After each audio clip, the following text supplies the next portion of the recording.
How are you? I'm good, thank you. Thank you for inviting me. It's a pleasure. I don't know what we meeting. call a little soiree it is Yeah. here, but we do these from time to time. Lee has the distinction in our business of being the only person I've ever given a job to on the first day of a pandemic.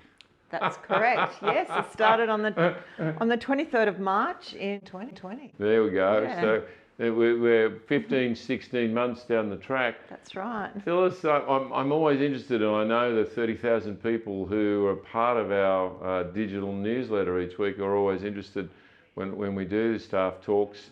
You've been here in this part of the world for a very long time. How'd you find your way here?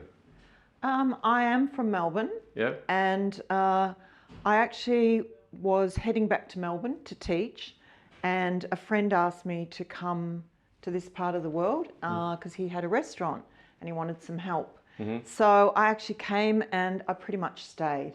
I went back to Melbourne a few times but came back. And yeah, that's Where it. was the restaurant that you worked It was in Lismore called Crickets.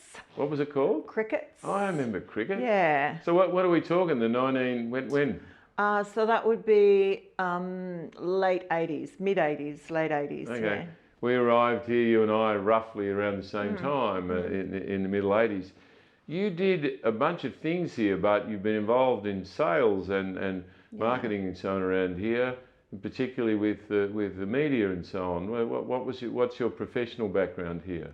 So professional background here, I did work with News Regional Media for 8 years and looked after the real estate portfolio there for the area from North Ocean Shores down to Evans Head. So got to know all the real estate agents all the way through casinos, through Lismore, through Byron Bay. And yeah, so that side of the fence. Prior to that, I worked with James Dodds at Lois Lane Shoes. And I was there for just on 10 years. Loved that. A woman's dream to be able to buy, James gave me quite a big budget to go and shop for shoes. So it was a pretty amazing job, that one. Loved it. Great community there. So I've been pretty lucky, actually. Yeah. Lois Lane Shoes, for those of us who don't maybe know all of its history, was one of the amazing homegrown businesses. Certainly was. Saks Leather, all these businesses were out in the early Byron Bay industrial estate that blossomed and employed so many people and was such an integral part of the community. You did a decade there. I did 10 years, yeah. I did start, when my children were babies, so I started a couple of days a week and ended up just, managing it for him and loved it. Just loved retail, loved sales, loved shoes, still do. You, one of the qualities I know you have, and I've known you for a long time, was that you were fearless when it came to cold calling on people. Your newspaper that you worked for had never been able to get anybody none of the reps had been able to get me to spend any money in their newspaper, so I had my money in another newspaper for many, many years, and you kept cold calling me over all the years, and we finally switched our business from where we were across to your organisation, and it was your persistence then, I guess. So we've got a long association. I was always interested, and I am now, watching you flourish in real estate around here. You've got this connection with the local community here that you've grown and developed over all the years, and a very, very high level of trust. So you were new to real estate, but not to selling. And I watched in the last 18 months as you've learned the real estate skills to go with the other skills. What's it been like starting a career in the middle of COVID? Like what are the lessons you've learned the last few months in particular? I think there's been a lot of lessons for me because I'm not young, I'm mature, and so that's been number one. Starting a new, very vibrant, very challenging career at my age is possibly a bit daunting, but I've always loved real estate, homes, and bought and sold a few myself. I haven't sold them, but real estate agents have sold them for me. So yeah, always interested in that side of it, and it's just the helping people as well. You know, you really, it seems like it's a really easy thing to do, sell people's homes, but there's a lot more to it than you think. A lot of emotion and a lot of history.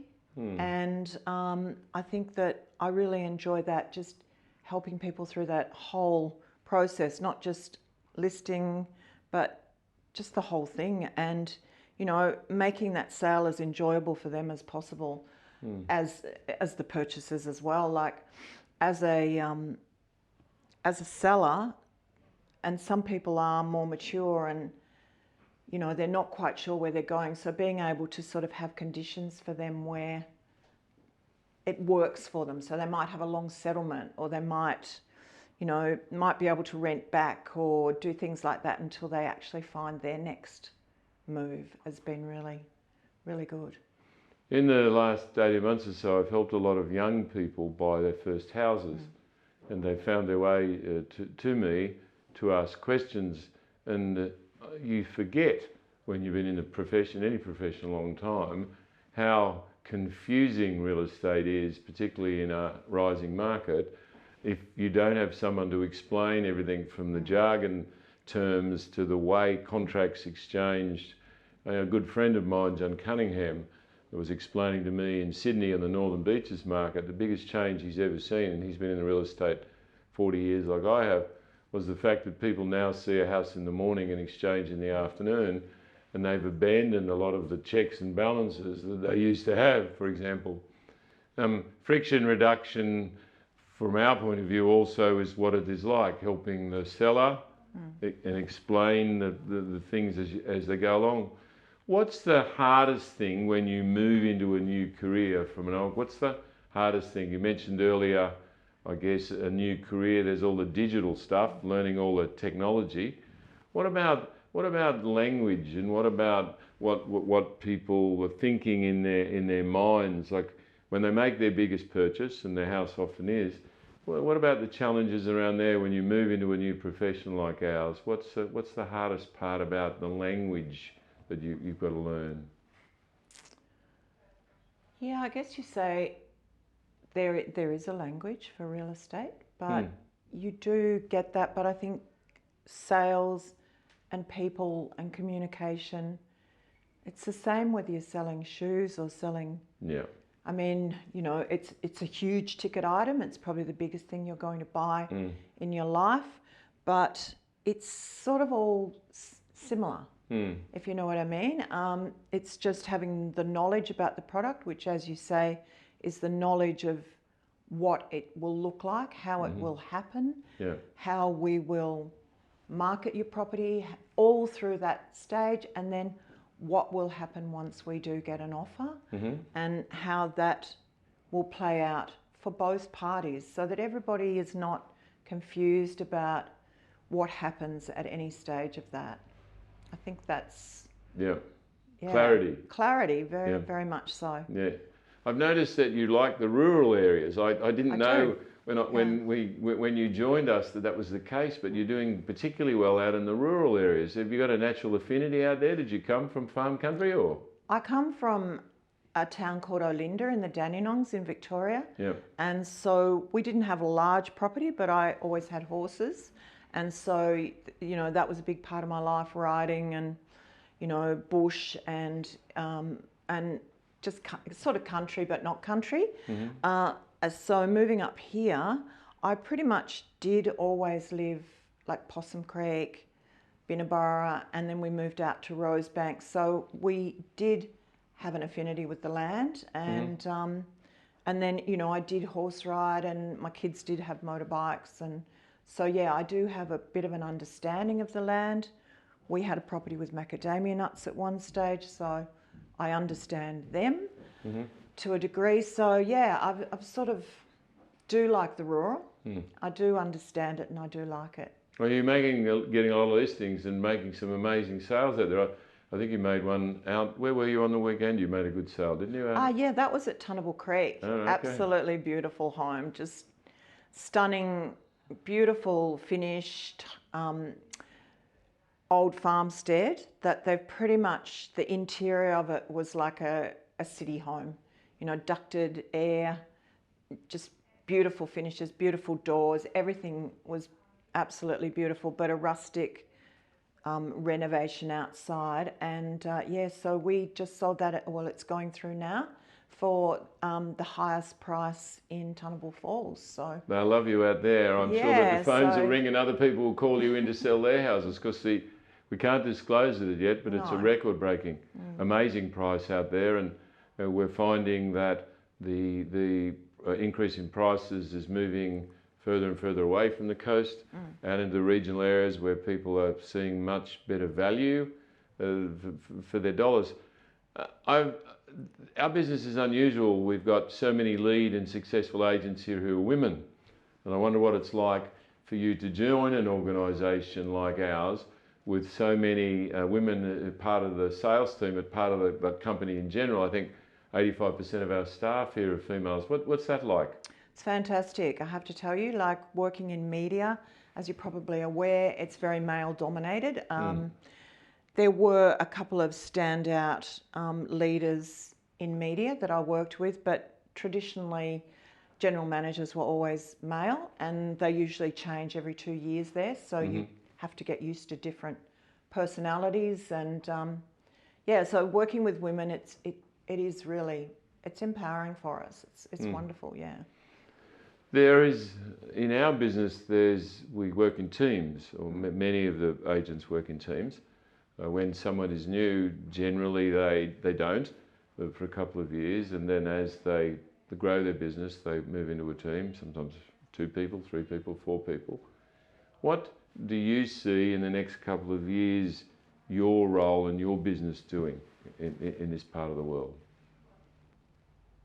Well, as you're aware, I am working in a team at the moment, either with a younger agent who's fantastic, Oliver Eldridge, love working with him, or I often work with Paul Pryor as well.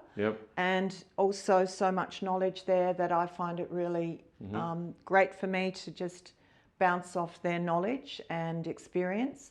But I also find working as a pair also gives you a little bit more power to, look after your clients a lot better, because there's 2 of you there at the opens. You just have a lot more time for, keeping in touch with your clients. And I think having 2 different personalities brings a lot more to the table. The buyers and the sellers both like it too. And my learn over the last few years is that sometimes in a listing presentation, sometimes that people just gravitate more to one person than the other, and one person will run certain part of the processes, the other person will do the other, but it gives people a choice, whether it's male, female, sometimes works that way too, but it seems to work very well here. So a lot of our marketing now and our selling of people's properties, people work in pairs. One other thing, you've been around, Lee, this area a long time and seen a lot of changes. When you're at the moment, there's a focus in the media on the movie stars and all of the surface stuff that happens here, but this is a very strong, powerful and engaged community in general here, the people who live here all the time. What's your read on the effects? There's all the television and social media stuff, but underneath, do we still have a very strong local community here? Yes, we do have a very strong local community. Yeah, that's very, very prominent when you actually speak to people. There's quite a few of them, especially in the country, in the hills a bit, who are not so fond of what's happening. But, if we be honest, we were all those people once who came here from somewhere else. So I do feel it's just what is going to happen. And I think it's just... It's also generational change too. Yeah. We all get older and people, and you can't go back. I think we've all been very lucky to live here in the decades that we have. But I think we'll evolve here over the next couple of years. We've had this compacted 18 months of COVID where we've had this influx of people, some up to now people have enjoyed moving into the community and becoming part of it and learning at how it all works.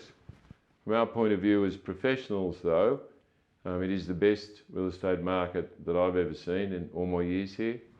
I'm going to envision that it will continue, and we've just had probably the strongest ever winter month, June, that we've had in the company history. So looking ahead, I think everything is looking very good for the remainder of this year. We've enjoyed speaking with you, Lee Grimes. Thank you very much. Thank you very much, Chris Hanley, for having me. Thank you.